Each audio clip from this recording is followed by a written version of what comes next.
ఈరోజు మనం diet and diabetes సిరీస్లో గ్రీన్ టీ గురించి మాట్లాడుకుందామండి.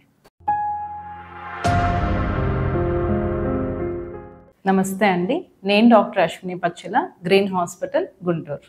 గ్రీన్ టీ అంటే అందరూ ఇది చాలా మంచిది, అందరం తాగొచ్చు, లేకపోతే తాగొచ్చా లేదా, తాగితే ఏదైనా ఇబ్బంది అవుతుందా, దాంట్లో ఏం కలుపుకోవాలి, గ్రీన్ టీ టేస్టీగా ఎలా చేసుకోవాలి, ఇలా ఆలోచిస్తూ ఉంటామండి.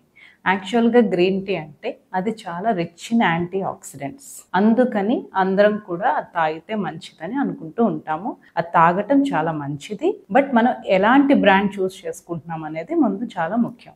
మనం తాగే గ్రీన్ టీలో డస్ట్ కానీ ఇట్లాంటివి ఉండకూడదు, గ్రీన్ లీఫ్ అనేదే ఉండాలి అనేది మనం చూసి ఎంచుకోవాలి. అలాంటప్పుడు మన దాని గురించి కూడా 100% అడ్వాంటేజ్ పొందగలుగుతాం. అండ్ దాంట్లో ఏం కలుపుకోవాలి, గ్రీన్ టీ అనగానే అందరికీ హనీ గుర్తొస్తూ ఉంటుంది.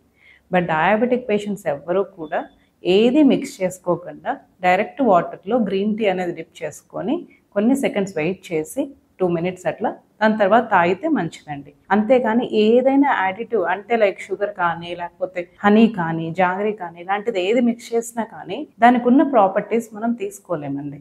బికాస్ అదేం చేస్తుందంటే బ్లడ్ షుగర్ లెవెల్స్ని బాగా పెంచేస్తుంది.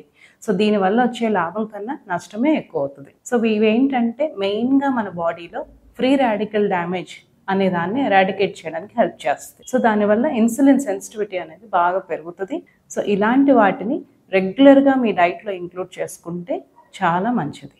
ఈ గ్రీన్ టీలోనే యాంటీ ఆక్సిడెంట్స్ ఉంటాయా, ఇంకా దేంట్లో ఉండవా, మేము తాగలేకపోతున్నాం, మాకు ఇది నచ్చట్లేదు అని మీరు అడగచ్చు. గ్రీన్ టీ ఒక్క దాంట్లోనే కాదండి, చాలా రకాలైన ఫ్రూట్స్ వెజిటబుల్స్లో కూడా మనకి యాంటీ ఆక్సిడెంట్స్ అనేవి ఉంటాయి. మనం ఫ్రెష్గా తీసుకునే వెజిటబుల్స్ చాలా వెరైటీస్లో ఉంటాయి. ప్లస్ పర్టికులర్గా జాంకాయ కానివ్వండి, బెర్రీస్ కానీ, ఉసిరికాయ కానివ్వండి, వీటిల్లో కూడా రిచ్ యాంటీ ఆక్సిడెంట్స్ ఉంటాయి. సో వాటి ద్వారా కూడా మీరు ఈ యాంటీ ఆక్సిడెంట్స్ని పొందొచ్చు, not only from the green tea. మీకు ఏది సూట్ అవుతుంది అనుకుంటే దాన్ని చూస్ చేసుకొని రెగ్యులర్గా మంచి ఫ్రూట్స్ అండ్ వెజిటబుల్స్ తీసుకోవడానికి ట్రై చేయండి. Thank you.